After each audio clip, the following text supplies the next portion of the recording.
Elden Ring. Ow!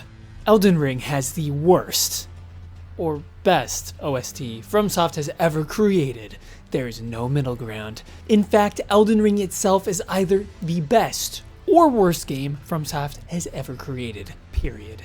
And if you disagree with whichever side I land on this issue, then you're an idiot. The reality is, something like a soundtrack doesn't have an objective best or worst. It's actually a lot more subjective than something like ranking games in a series or bosses, as I'd say there's a lot more consensus on something like gameplay than on what sounds are pleasing to our ears. But with the way online discussion works now, everything is either the best or worst thing ever created. Online discourse has devolved into a game of one-upping the most hyperbolic statement possible, and the most extreme statements get the most support. Am I feeding into the machine with the title of this video? Sure, but nobody would click on it if I said it's a really great soundtrack. Do I think it's the best? Potentially, but I don't think that's something I have to beat you over the head with. I'm simply going to make the case for why this soundtrack is underrated, and go over some of the criticisms I've seen and why they're the dumbest thing I've ever heard, and go over what they might be missing, and why there is a split on the opinions of the Elden Ring OST. But before we go any further, if you enjoy music, be sure to check out my new album that I just released over on my main channel. I poured my heart and soul into this project, and I really think if you enjoy the bombastic, or the organic, or the somber music of Soulsborne, there will be something there for you. I've been through a really hard time in my life, and this album has been a huge outlet for me, so I really would appreciate it if you took the time to go over and listen to a song or two. You can't discuss Elden Ring without the main theme. This thing permeated pop culture, TikTok, and the like with unprecedented ubiquity. I mean, even people who have never picked up a game in their life were sharing their maidenless status to this bombastic hornage. In reality, part of the reason this song took off the way it did was because of its simplicity. It stands in stark contrast to pretty much every previous theme from the Souls games, which typically interlace extremely complex chords and melodies across many dynamic sections. This song is essentially one big epic anthem. Does complexity necessarily equate to quality? Well, no, and most people don't enjoy things for pure complexity anyways. They don't enjoy math rock the way that I do at times, and they're not worse for preferring something in a more legible format. Something that waltzes around key changes and dynamic shifts has its place in the pantheon of great orchestral music, but there's nothing wrong with the more simple epic anthems of something like Hans Zimmer or the Elden Ring theme. Both can be amazing. This had me wondering though, would the trend of simplicity continue as we entered an era of FromSoft reaching to be the cultural zeitgeist? No, absolutely not. As a whole, the Elden Ring soundtrack contains just as many creative and intellectual flourishes throughout. In fact, I think it might be why some of the people find it less iconic than Dark Souls 3, Bloodborne, or even Dark Souls 1's OST. Definitely not Dark Souls 2 though. That OST has like 2 or 3 bangers in the rest.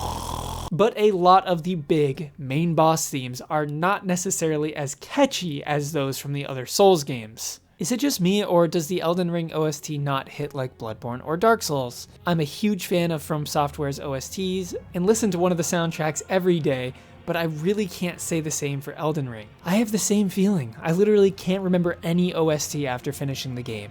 Shame, really. I was hoping for some great pieces like Sin OST, Lawrence, or Burnt King. I don't really remember much either besides a select few. The main problem is they all feel very similar sometimes. They are atmospheric tracks and they are all a minute long and will loop endlessly. Anytime I enter a dungeon, it's the same track I've heard on repeat 500 goddamn times. These are the comments that I see the most regularly when discussing the Elden Ring OST disappointment. And no, I can't say they're wrong for feeling this way.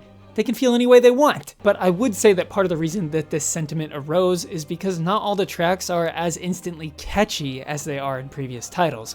A great example is Godric the Grafted and his amazing theme. I personally think it's one of the greatest themes in the game and potentially in the series, but as the first half is full of dissonance and strange cadences and the second half doubles down on that into a 7/4 timing, the song might be a little bit too dense and weird to sit memorably in the mind.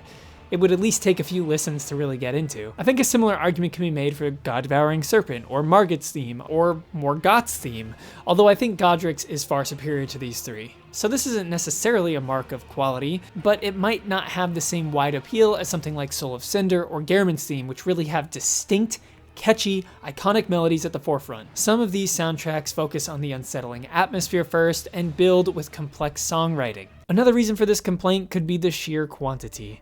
Just like with the bosses, this game has a lot of soundtrack. The OST is about 3 hours long compared to the 80 minutes found in Bloodborne.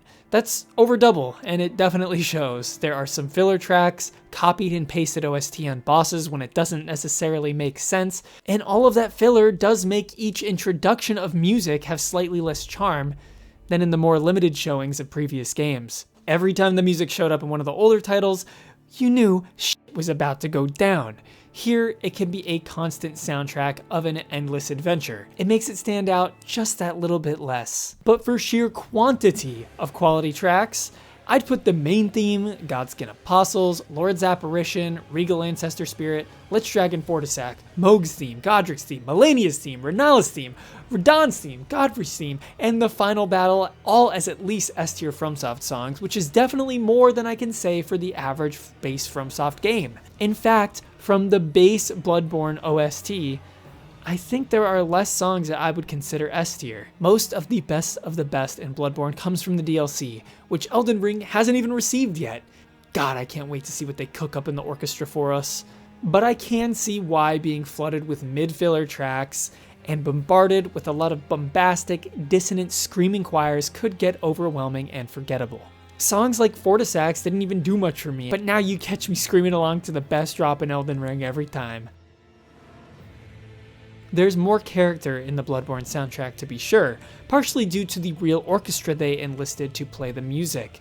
The texture is deeper in the production, and sometimes the Elden Ring soundtrack sounds overcompressed and muddy in the mix. As far as base game FromSoft goes, you'd be hard-pressed to find a game that severely outclasses Elden Ring, even if you are less on board with the soundtrack as a whole. It's really easy to judge a base game versus a game with multiple DLCs and look down on it, but we have to remember that they might have something even better cooking up in the FromSoft oven. Smells like cookies. But as much as there are a few moments that do blend together in the soundtrack, there is also insane variety. Just listen to the reflective Regal Ancestor Spirit.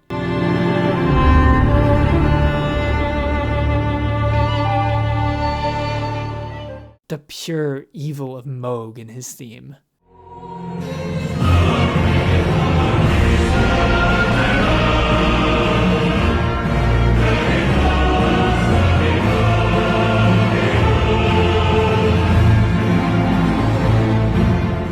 The glory and honor of Lord's Apparition and Godfrey's theme.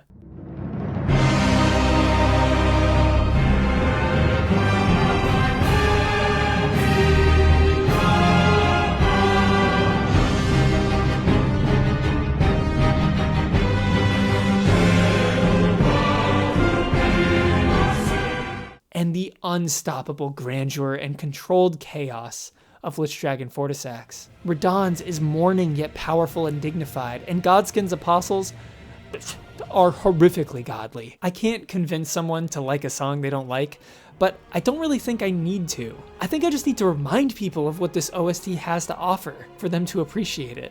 Even if it is your least favorite of the series, you can't say it's bad, that's for sure. And it might just even be the best in my book. So if you liked this video, it would mean the world to me if you checked out some of my own music over on my music channel.